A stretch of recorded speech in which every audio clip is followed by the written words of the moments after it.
Happy birthday to bitcoin. Bitcoin create ചെയ്യപ്പെട്ടിട്ട് ജനുവരി 3 2025 ആകുമ്പോഴേക്ക് 16 വർഷം പിന്നിടുകയാണ്. സതോഷി 31 ഒക്ടോബർ 2008 ആദ്യമായിട്ട് വൈറ്റ് പേപ്പർ പബ്ലിഷ് ചെയ്യുന്നത്. അതിനുശേഷം ആദ്യ ബിറ്റ്കോയിൻ ബ്ലോക്ക് മൈൻ ചെയ്യപ്പെട്ട അല്ലെങ്കിൽ ജെനിസിസ് ബ്ലോക്ക് ക്രിയേറ്റ് ചെയ്യപ്പെട്ട ദിവസത്തിനെയാണ് ബിറ്റ്കോയിൻ്റെ ജന്മദിനമായിട്ട് കാണുന്നത്.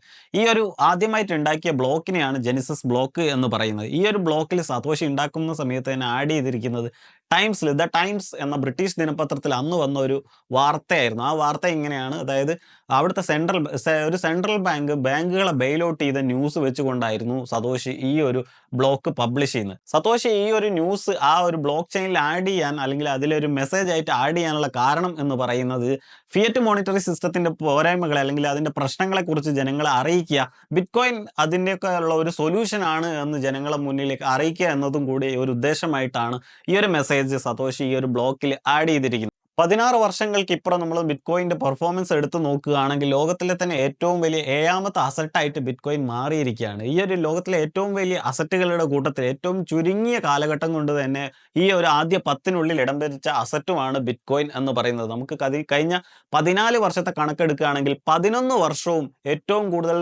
മറ്റെല്ലാ അസറ്റുകളെയും ഔട്ട് പെർഫോം ചെയ്യുന്ന രീതിയിൽ ഏറ്റവും കൂടുതൽ ആനലൈസ്ഡ് റിട്ടേൺ കൊടുത്തിരിക്കുന്ന അസറ്റും ബിറ്റ്കോയിൻ ആണ് എന്ന് നമ്മൾ ഇതിനോടൊപ്പം ചേർത്ത് വായിക്കണം. ഇപ്പോൾ 7ാം സ്ഥാനത്താണ് മാർക്കറ്റ് ക്യാപിറ്റലൈസേഷനെങ്കിലും വളരെ വൈകാതെ തന്നെ 2025 തന്നെ ബിറ്റ്കോയിൻ 2ാം സ്ഥാനത്തേക്ക് വരും എന്ന് തന്നെയാണ് നമ്മൾ പ്രതീക്ഷിക്കുന്നത്. ചുരുങ്ങിയ കാലയളവിൽ ബിറ്റ്കോയിൻ ഇത്രയും വലിയൊരു അഡോപ്ഷനും അതുപോലെ തന്നെ വലിയ രീതിയിലുള്ള ഒരു റിട്ടേണും ഒക്കെ കൊടുത്തിട്ടുണ്ടെങ്കിലും നമുക്കറിയാം ബിറ്റ്കോയിനേഴ്സും കഴിഞ്ഞ 16 വർഷം സഞ്ചരിച്ചത് കല്ലും മുള്ളും നിറഞ്ഞ പാതകളിലൂടെയായിരുന്നു എന്ന് വേണം നമ്മൾ മനസ്സിലാക്കാൻ. നമുക്കറിയാം തുടക്കത്തിലൊക്കെ ബിറ്റ്കോയിൻ ക്രിമിനൽസ് യൂസ് ചെയ്യുന്ന ഒരു പണമാണ്.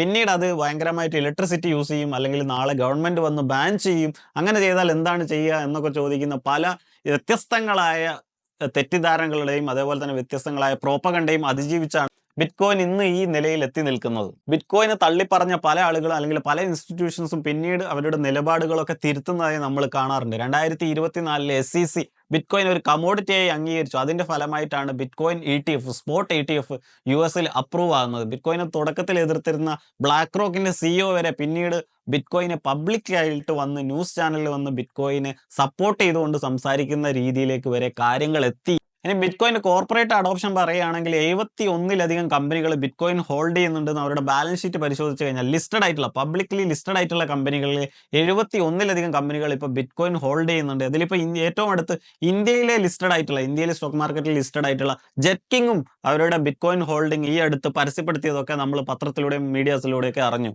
അങ്ങനെ അവിടെ നിന്നൊക്കെ കുറെ മുന്നോട്ട് പോയി ഇപ്പം നടക്കുന്ന ചർച്ച എന്ന് പറയുന്നത് നമുക്കറിയാം, ഇപ്പോൾ US പുതുതായിട്ട് ഇലക്ട് ചെയ്യപ്പെട്ട പ്രസിഡന്റ് ട്രംപ് എന്ന് പറയുന്നത് ബിറ്റ്കോയിൻ ഫ്രണ്ട്ലി ആയിട്ടുള്ള ഒരു പ്രസിഡന്റാണ്.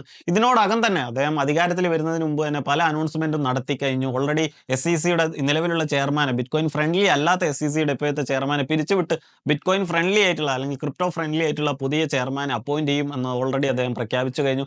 ഇത് കൂടാതെ അദ്ദേഹം കഴിഞ്ഞ നാഷ്വെല്ലിൽ വന്ന് പ്രസംഗിച്ച സമയത്ത് പറഞ്ഞിരുന്നത് ബിറ്റ്കോയിൻ US കയ്യിലുള്ള ബിറ്റ്കോയിൻ അവർ ഹോൾഡ് ചെയ്യുന്ന ബിറ്റ്കോയിൻ ഇപ്പോൾ 200,000-ലധികമുള്ള ബിറ്റ്കോയിൻ അവിടുത്തെ സ്ട്രാറ്റജിക് റിസർവ് അസറ്റായിട്ട് അദ്ദേഹം അധികാരമേൽക്കുന്ന ജനുവരി 20, 2025 തന്നെ ബിറ്റ്കോയിൻ സ്ട്രാറ്റജിക് റിസർവ് ആയിട്ട് പ്രഖ്യാപിക്കുമോ എന്നീ നിലക്കുള്ള ചർച്ചകളൊക്കെ ചെയ്യുന്ന രീതിയിലേക്ക് നമ്മൾ എത്തി. ഇപ്പോൾ തുടക്കത്തിൽ ബിറ്റ്കോയിൻ ഒരു സ്കാം ആണ് എന്ന് പറയുന്ന രീതിയിൽ നിന്ന് വന്ന് ഓരോ കാലഘട്ടങ്ങളും പിന്നിട്ട് ഇപ്പോൾ നമ്മൾ ലോകത്തിലെ ഏറ്റവും വലിയ എക്കണോമിയായ US വരെ ബിറ്റ്കോയിനെ ഒരു സ്ട്രാറ്റജിക് റിസർവായി അസറ്റായിട്ട് അവർ പ്രഖ്യാപിക്കുന്ന നിലയിലേക്ക് എത്തിയെങ്കിൽ ബിറ്റ്കോയിൻ്റെ വളർച്ച എന്ന് പറയുന്നത് അല്ലെങ്കിൽ ബിറ്റ്കോയിൻ്റെ അഡോപ്ഷൻ എന്ന് പറയുന്നത് വളരെ വലുതായത് കൊണ്ട് തന്നെയാണ്.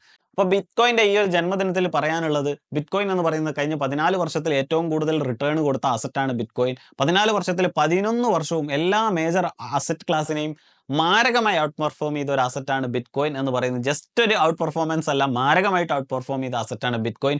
അതുകൊണ്ട് ഈ ഒരു പൊതുവർഷത്തിൽ നിങ്ങൾ ബിറ്റ്കോയിനെ കുറിച്ച് പഠിക്കാൻ ശ്രമിക്കുക. നിങ്ങൾക്ക് എന്തെങ്കിലും ഡൗട്ടൊക്കെ ഉണ്ടെങ്കിൽ ഈ വീഡിയോസിൻ്റെ താഴെ നിങ്ങൾക്ക് കമൻറ്റ് ചെയ്യുക. അപ്പോൾ നമ്മൾ അതിനെക്കുറിച്ചുള്ള വീഡിയോസ് പിന്നീട് ഉണ്ടാക്കുന്നതായിരിക്കും. കഴിഞ്ഞൊരു വീഡിയോസിൽ നമ്മൾ ഡിസ്കസ് ചെയ്തിട്ടുണ്ടായിരുന്നു ഈ ഒരു ന്യൂ ഇയർ റെസൊല്യൂഷനെ കുറിച്ച്. അപ്പോൾ ആ വീഡിയോ കാണാത്തവർ ആ വീഡിയോ പോയി കാണുക. അപ്പോൾ എല്ലാവർക്കും ഒരു അടുത്ത വീഡിയോ ആയി വരുന്നവരെ ബൈ.